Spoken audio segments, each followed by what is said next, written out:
Y que más muchachos, la última vez habíamos quedado pues que nuestra, habíamos creado nuestra migración, habíamos creado la tablita para usuarios y eso había quedado en pgadmin y veíamos las propiedades y teníamos cuatro columnitas. En este momento esa no se ha actualizado, entonces tenemos que darle refresh, refresh. Listo, otra vez la vemos aquí o hagámoslo pues desde un select o desde arrows. Listo, entonces tenemos nuestra columna nombre, nuestra columna email, password, las de auditoría que les había dicho que esta era para ver cuándo se había creado, esta para ver cuándo se había actualizado. Listo, entonces, ¿qué pasa muchachos? Miren pues esta belleza. Que aquí, por ejemplo, muchas personas cuando se registren se pueden registrar con el mismo correo. Entonces, si yo me registro con jorge@mail.com y le coloco una contraseña que sea password 123, no sé, cualquiera. Y viene otra persona y si quiere registrar con ese correo, jorge@mail.com y se registra con HK896, por dar un ejemplo. Entonces, mire que qué pasaría en nuestro negocio o en en lo que estemos desarrollando. Que él va a poder tener acceso de alguna manera a nuestro perfil. Entonces ya va a tener como un perfil. Entonces eso va a generar como una incongruencia en nuestros datos y aparte una inseguridad. ¿Qué hacemos entonces para prevenir este tipo de casos en nuestro proyecto? Lo que tenemos que hacer, y yo les había dicho en la clase pasada, que buscáramos qué otras condiciones le podíamos colocar a nuestra tabla. Para eso hacemos uso de Unique. Unique es una instancia que nos permite que que esa columna se modifique y que ya sea única. Es decir, que cuando un usuario se nos registre en nuestro aplicativo, ese email pues tiene que ser único, no se puede repetir en las 20.000, 100.000 millones de filas que tenemos en nuestra tabla, ¿sí? Todos van a ser únicos. Y así evitamos pues este problema. Pero entonces mire qué pasa. Que ya la tabla está creada, pero entonces nosotros ya habíamos dado node, ace, migration, los puntos run, y entonces la tabla ya se creó, pero entonces ¿qué podemos hacer en este caso? Lo que tenemos que hacer, y este es de mucho cuidado, es migration room, perdón, refresh. ¿Qué hace este refresh? Este refresh, guardamos aquí un ratico. Este refresh lo que va a hacer es esos cambios que hemos hecho en las migraciones los va a volver a... o no volver, los va a generar en la tabla. Pero ¿qué pasa y por qué digo que esto es de mucho cuidado? Porque puede o no puede, sino que lo que va a hacer es hacer esos cambios y eliminar todos los datos o registros que existen en nuestra base de datos actual. Entonces tenemos que tener mucho cuidado pues con este refresh, le damos enter para que guarde este cambio que ya sea unique y ahí ya quedó esa característica de esa columna, ya quedó guardada. Listo.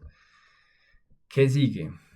Para no adelantarnos tanto, miren que si nosotros vamos acá otra vez a pgadmin, ya hicimos ese refresh y le damos aquí otra vez o actualizamos las propiedades, miren que nos va a decir que no se encontró, no se pudo encontrar la tabla especificada. ¿Por qué? Porque no hemos actualizado. Entonces, ¿qué tenemos que hacer? Darle aquí y darle refresh. Cuando le damos refresh,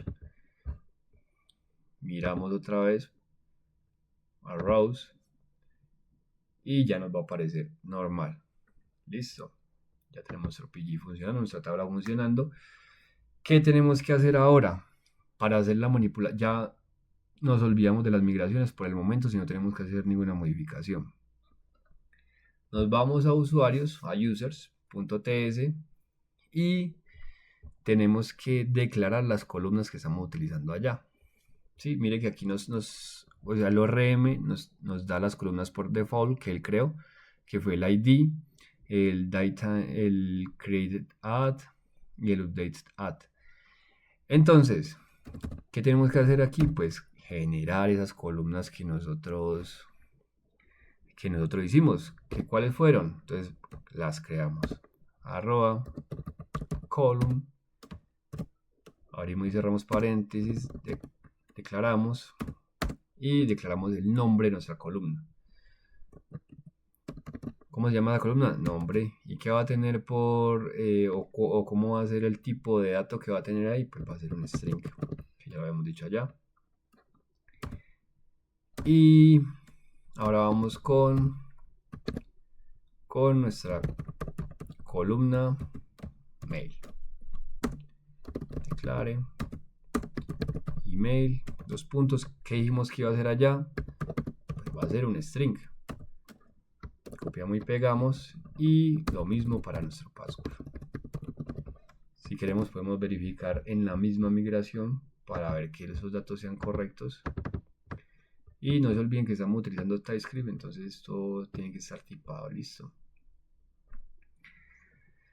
Miren, entonces, nombre aquí, email quedó acá también, entonces ya está el email, entonces ya podemos hacer la manipulación de los datos. Password también quedó acá y es un string, aquí colocamos que era un string, listo. ¿Qué prosigue? Tenemos que hacer nuestra carpeta services, que es donde vamos a hacer o vamos a poder hacer uso del ORM para que creemos, para que actualicemos, para que hagamos todas las consultas que podamos hacer en la base de datos. Listo. Entonces, un new file aquí en app directamente, colocamos services / y generalmente yo coloco esto así como es una clase, lo que va a ir ahí, user con mayúscula, services. Y como eso va a manejar todos los usuarios, pues users.ts. Listo. Ahí quedó nuestra carpetica y lo que tenemos que hacer pues es importarnos user. Y ahí ya se importa la clase que teníamos acá en el modelo. Listo. ¿Qué hacemos aquí? Hacemos un export default class users services. Como dijimos que esto era el encargado de hacer pues esas peticiones a la base de datos, él lo que va a hacer es tener unas funciones. Listo, entonces en esta va a ser create, que esta va a ser la encargada de crear ese usuario. Aquí lo tipamos como any para que no nos moleste por el momento, pero enseguida vamos a ver cómo solucionamos eso. Listo. Esto me va a retornar una wait, porque miren que esto es sincrónico, perdón, asincrónico, y le vamos a decir que del modelo utilice el método create y que le vamos a pasar esa data que viene aquí para que él pueda crear el modelo. Entonces miren que esto aquí pues está sin tipar. Entonces, ¿qué hacemos para esto? Nos quedamos un nuevo archivito acá que le vamos a poner interfaces. Vamos aquí y como esto va a ser de user y no va a ser una clase, por eso quité la mayúscula, ponemos aquí interface.ts user interface.ts. Bueno, aquí ya había hecho un ejemplo, pero eliminémosla para que aprendamos. Listo, entonces aquí le damos export para que podamos exportar esa interfase. Aquí como esto va a ser de user, podemos hacer las interfaces que necesitemos. Interfase, data, user. Listo, entonces ¿qué tipo va a tener? Pues esto nos va a traer un nombre. O sea, siempre que creemos nuestro usuario, él va a traer un nombre y que ese nombre va a ser de tipo ¿qué? Pues va a ser de tipo string. Y miren que también tiene un ID, pero ese ID como es autoincremental no lo vamos a recibir por nuestra data, pero lo podemos colocar y le decimos que esto puede que lo reciba o puede que no, depende pues de nuestro negocio. Y miren que aquí tenemos un number, entonces pues ¿qué va a hacer? Va a ser de tipo number. Listo. ¿Qué tenemos acá también? Un email, y ese email es de tipo ¿qué? De tipo string. Como y pegamos, y va a tener también un password. Y ese password es de tipo string. Listo, ahí ya quedó, digamos que tipado nuestra información para crear ese usuario nuevo. Entonces, aquí lo que hacemos es tiparlo. Data, user, importamos acá, entonces él ya sabe que esa información va a venir. Si no sabemos o tenemos alguna dificultad, nos marca algún error, algo así, podemos ver aquí y miren que aquí él va a tener el tipado. Estos como son creados automáticamente, no los coloqué. Entonces pues no tenemos ningún problema ahí. Listo, entonces ya esta función es la encargada de crear nuestro usuario. Ahora, ¿qué tenemos que hacer? Hacer nuestros controller, que va a ser encargado pues, de la respuesta al servidor y de hacer uso pues de, de los servicios que estamos creando para manipular nuestra base de datos. Creamos una carpetita que se llame controller y lo mismo, users controller .ts. ¿Qué tenemos que importar aquí? Tenemos que importar a user services para poder hacer uso de esos métodos que creamos y después de la clase. Y también tenemos que importar, para que no nos dé error, el tipado de las respuestas de nuestro servidor. Entonces importamos user context. Ya vamos a ver por qué. Listo. Aquí tenemos que hacer una instancia que podemos nombrarla new users. Puede ser así. O como ustedes la quieran nombrar. Y miren que esto va a ser una instancia de la clase que creamos anteriormente. Entonces, user services, y ya aquí instanciamos nuestra clase de user services para poder hacer uso de todos esos métodos. Listo. Entonces aquí lo mismo, export, default, class, creamos otra clasecita que se va a llamar user controller. Exactamente como se llama el archivo. Listo. Miren, porque es una clase, ¿sí? Entonces aquí vamos a crear una función asíncrona que lo que va a hacer es crear ese usuario. ¿Qué me va a recibir? Pues va a recibir un request y una respuesta. ¿Y que esas van a ser de qué tipo? Pues va a ser de HTTP context. Listo. Aquí vamos a hacer un try para que no se dañe el servidor si algo llega a pasar mal, o sea que él siga corriendo. Y un catch. Listo. Aquí vamos a atrapar el error.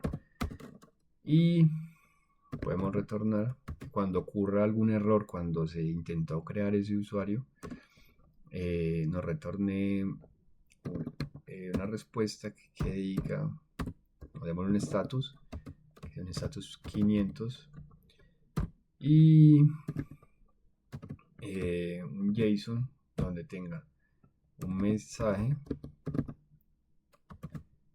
y podemos colocar entre comillas error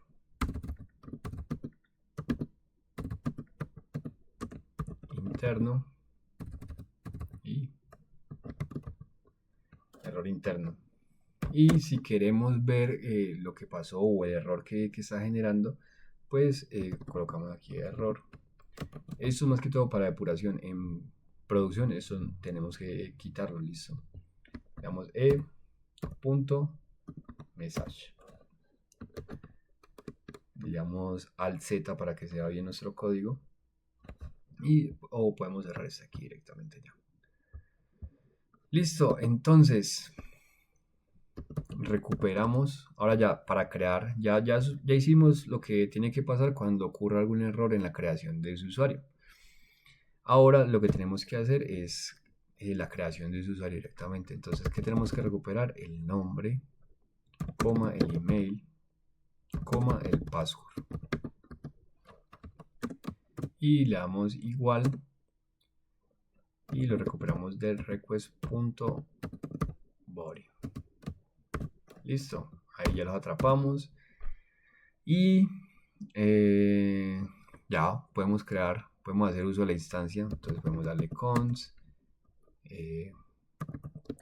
usuario y esto va a ser una wait de new user.create. ¿Y qué le vamos a pasar? Pues le vamos a pasar toda esta información que es la que necesitamos para crear ese usuario, ¿cierto? Entonces ahí ya podemos crear nuestro usuario.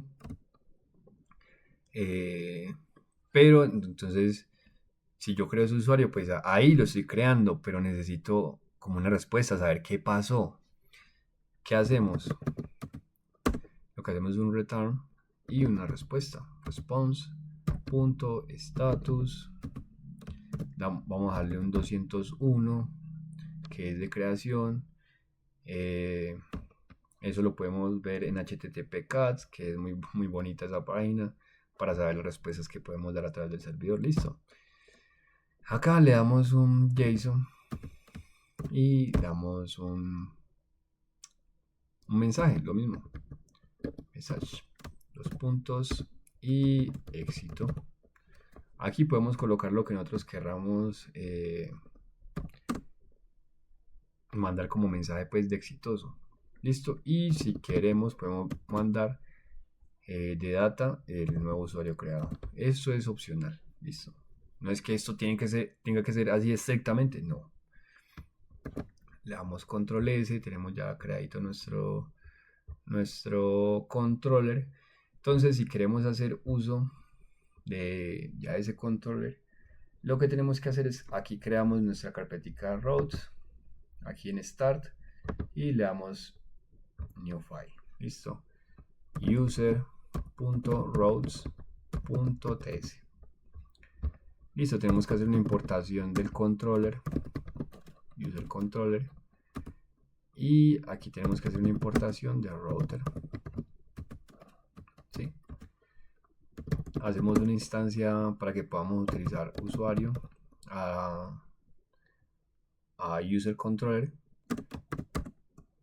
new user controller, abrimos y cerramos paréntesis, y ahora sí utilizamos router punto, en este caso para crear es un post, el verbo post, y creamos API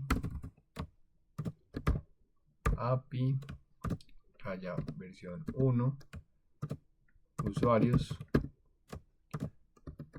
create. Eso se lo pueden colocar como mejor les parezca, o si ya tienen digamos una estrategia para manejar las rutas, pues las pueden crear así. Listo. Ahora utilizamos usuario y la función create. Listo, aquí ya tenemos esa función, ya podemos hacer uso de esa función a través de este endpoint. Pero miren que acá pues no tenemos nada. Esto aquí viene generalmente con algo por default, pero yo lo borré para hacer nuestro ejercicio. ¿Qué tenemos que importarnos? Tenemos que importar nuestro archivito, porque si no pues no vamos a poder hacer, o el route no va a poder hacer uso de esas rutas que queramos allá. Entonces le damos guardar. Miren que él aquí lo muestra como JS y acá es TS, pero él igual él compila, entonces no nos va a generar un problema como tal. Listo. Ahorita entonces creamos el npm run dev, a ver si el servidor está funcionando. Nos dice que todo ok, que todo funcionando. Vamos a nuestro proveedor pues de usuario. Ustedes pueden, yo utilizo Thunder, pero ustedes pueden utilizar Postman o el que necesiten. o el que ya estén acostumbrados pues también. Aquí nuestra ruta de usuarios y create. Listo. Entonces por el body le vamos a mandar la información que él necesita para crear ese usuario. Listo. Entonces que necesitamos un nombre, pero ya tenemos. Aquí vamos a colocarle Alexander, se me ocurre.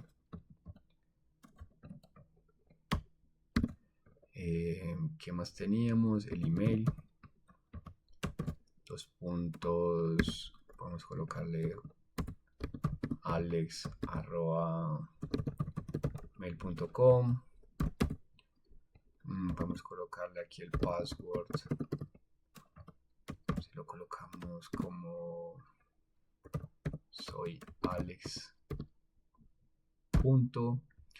Entonces vamos a probar si ese endpoint sí sirve. Vamos a ver. Y bueno, ¿sí ven? Entonces miren, aquí ya nos dio la respuesta que se creó 201, exitoso. El mensaje de éxito, que era el que habíamos hecho por acá. Creó a Alexander. alex@mail.com, pues el email y el password que soy alex. Listo. Entonces, si refrescamos otra vez esto acá, ya quedó guardado nuestro usuario Alex. ¿Qué problema tenemos aquí? Miren que lo que ya les había hablado, que nuestra contraseña quedó como soy Alex, o sea, quedó en texto plano. Y si nos llegan o pues no, Dios no quiera, por decirlo así, se nos roba nuestra base de datos, pues esta clave va a quedar ahí para los malos, pues. Entonces, en nuestro próximo video vamos a ver cómo solucionar este problemita. ¿Listo? Eh, Muchas gracias por escucharme, muchachos, y quedo atento pues a los comentarios. Hasta luego.